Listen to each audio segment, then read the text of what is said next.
All right, I'm going to go ahead and move into my presentation. And my assignment was plant establishment. Before I go there, I would like to just deliver some pros and cons with dry bean production and marketing. I thought this was important. This might be my most important slide, in fact, just to review with people, experienced growers, but especially people that are newer in producing dry bean, some of the things to consider for 2021. So the pros on dry bean include that the crop is adapted to most areas of North Dakota and northwestern Minnesota. In particular, those areas that are arid, maybe that takes a lot of areas out, given a particular year. But in general, an arid environment is good. Well-drained soils are very important, and low salt soils. Hans had brought that up. Dave Franson will also mention this. So it's a very important component of being successful with dry bean production. And certainly profit potential is there. Crop rotation, for people out in the western part of the state that grow pulses, dry bean are a real nice substitute for those, though we got to watch our diseases. And then dry bean can be grown successfully with soybean ready in a rotation. Again, you need to watch some specifics. Another nice fit is that the timing of planting and harvest works well. Most of our crops are a cool season. We push hard to get those in as early as possible. And dry beans will perform very well planted in late May and well into June, certainly the first half of June. And then on the harvest side, it seems to fit very well between small grain harvests and then our other late season row crops, such as soybean, corn, and sunflower. And then on fertility, it's actually fairly simple. Our main nutrients would be phosphorus and zinc. And Dave Franson will give us more details on that. On cons, there's quite a number of things to consider. Increased direct costs compared to soybean. Plant establishment is a little more challenging compared to soybean. It's difficult to have full season weed control. We have a limited number of herbicides. They're okay as soil applied, but post applied in particular for broadleaf weeds are very slim. And the canopy will not close generally. So that's a challenge. Disease, certainly a challenge, and Sam Markel will be discussing that.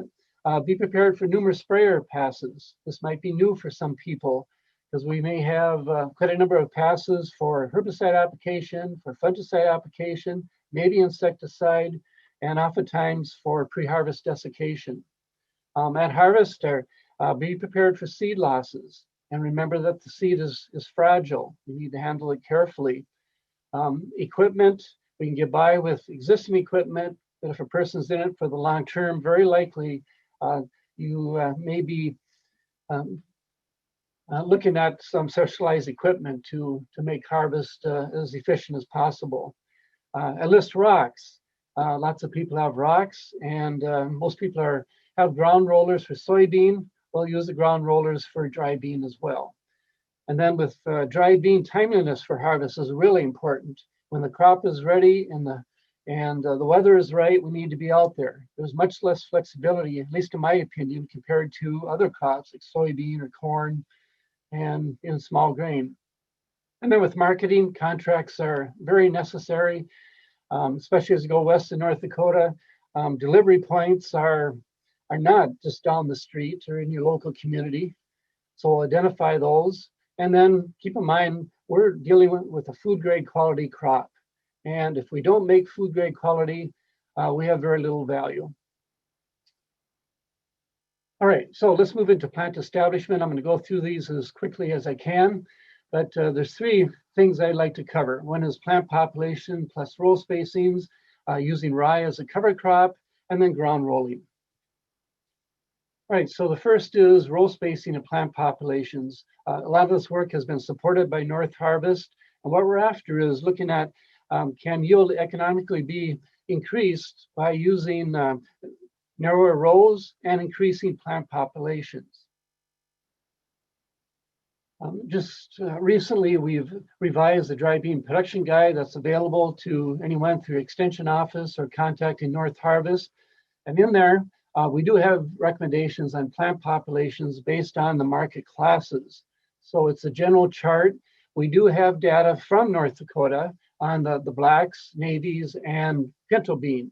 But the other market classes, we had to reach out regionally in order to provide some starting point for plant populations. So in our NDSU work with row spacing plant population, we were first emphasizing black and navy beans. And so we looked at 3 row spacings as listed with the wide rows, in this case 28-inch as the traditional spacing. And then within each row spacing, the targeted stands are listed, with 90 being the target that's been a long-term recommendation for the small seeded varieties. And so very simply, we did not see a response to row spacing with the black bean. And we saw very little plant population response. We had to go very high before we saw a significant increase in yield, and then it was not very large.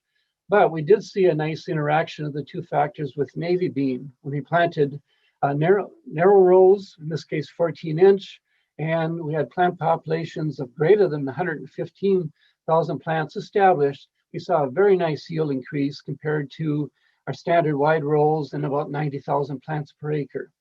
Keep in mind these trials, as well as the Pinto trials, I will show you data for, we had very minimal white mold. And I know that's a concern. Sam will likely talk about it. We have found that if there is significant pressure out there from white mold, that wide rows actually may have higher incidence of disease because of plant-to-plant transmission, because the plants are so close to one another in wide rows. Here's the publication if you want details about our black and navy bean row spacing and plant population work. And let's go to pintos. So there's been a fair amount of work done with one factor or the other. In this case, row spacing, we saw the greatest yield with 18-inch. When this work was done in the eastern part of the state, it was 10% better than the 12-inch and 14% better than the wide rows. In the last decade, we continued doing the work with row spacing, and this is 7 site years of work showing a clear advantage with the intermediate rows versus the wide rows. And then recently, we've done some work with paired rows and looking at 6 or 7-inch pairs, and they'd be centered on either 28 or 30 inches. And the yield so far has been similar to intermediate row spacing and greater than the wide rows, but the work will continue. And then this is a look at plant populations. Our standard, of course, with pintos is about 70,000. The 6 site years worth of data at Carrington, Minot, and Langdon show that there is a yield advantage of about 5%, comparing around 50,000 versus 70. Now, a real concern we have this year is that there is less seed available. And so people are wondering, well, what can I get by with to still have average or higher yields? I'll show you the data showing what the optimum stands are, but certainly my experience has been in trial work that even stands in the 40,000 range, as long as plants had a uniform density, have performed very well. And then we have limited data on a 3-way comparison, but we do have this data from Carrington, 3 site years of work, about 20,000 plant increments. And notice, again, the yield advantage close to 70 versus a lower plant population.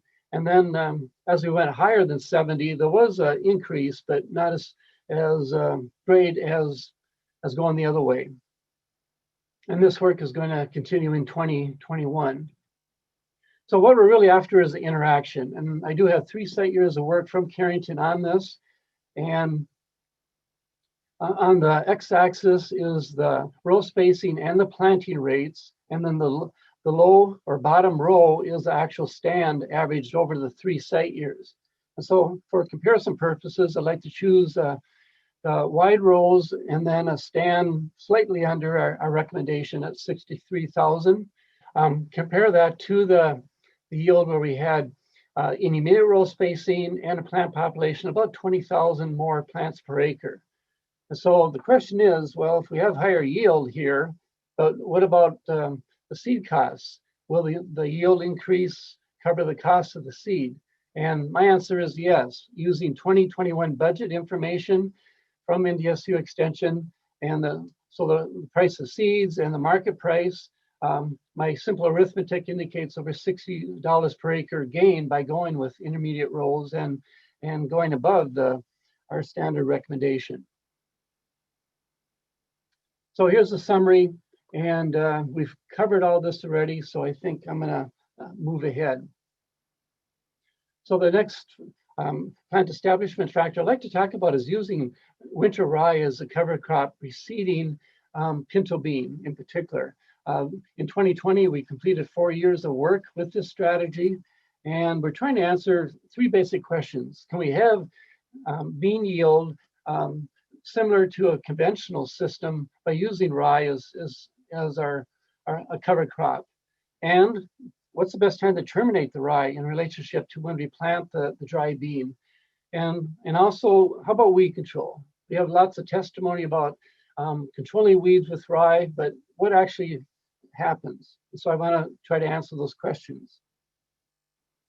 So to answer them, I'm going to show you the treatments from this past season. So there's 6 treatments. They all relate to methods, but primarily the timing of when the rye is killed or terminated.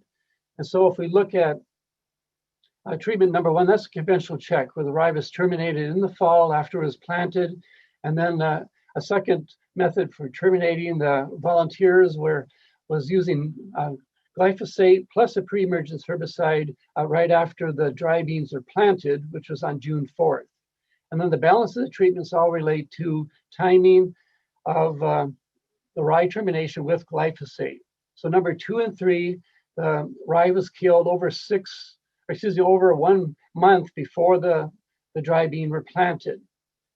Treatment 3 also included pre-emergence herbicide, just to compare the weed control with treatment 3 versus 2, where we only use glyphosate.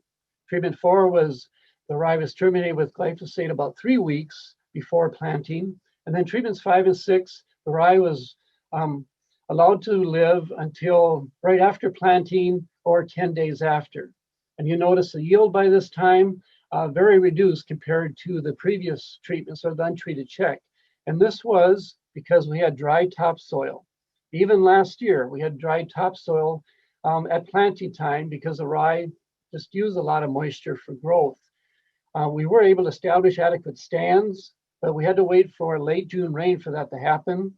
The stands were okay, but they were delayed. And we got hit on the other side in early September with 2 killing frosts. And so we had lots of immature seed with these treatments, good yield with these.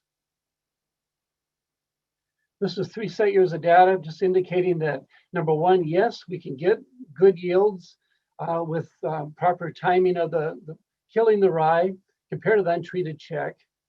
Also note that when we have dry conditions during planting and establishment of the dry bean, if we allow the rye to go that long, we may have a difficulty. In fact, our data would indicate about 25% less yield with delayed, again, under dry topsoil conditions. And then I mentioned we are also looking at weed control. So this is our data from this past season, where we examined foxtail and common lamb's quarter control. And so note that when we allowed the rye to grow as long as we could, that we had very good suppression of both of the weeds. And it was similar to where we used the pre-emergence herbicide in treatment 3, as well as in number 1. Also note in treatment 2 and 4, where we only used glyphosate for terminating the rye, and we did it well before planting the beans, you see that the residue wasn't enough to hold back the weed species. So in summary, we can have good yield with the system. Be careful about when you terminate, be monitoring your soil conditions closely.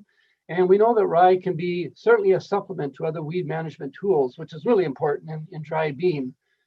And actually, we saw weed control with the late terminated rye, similar to pre-emergence herbicide. So as you can suspect, there is a real balance act here with how long we leave the rye and enjoy the benefits of the cover crop versus not having a negative impact on the dry bean yield.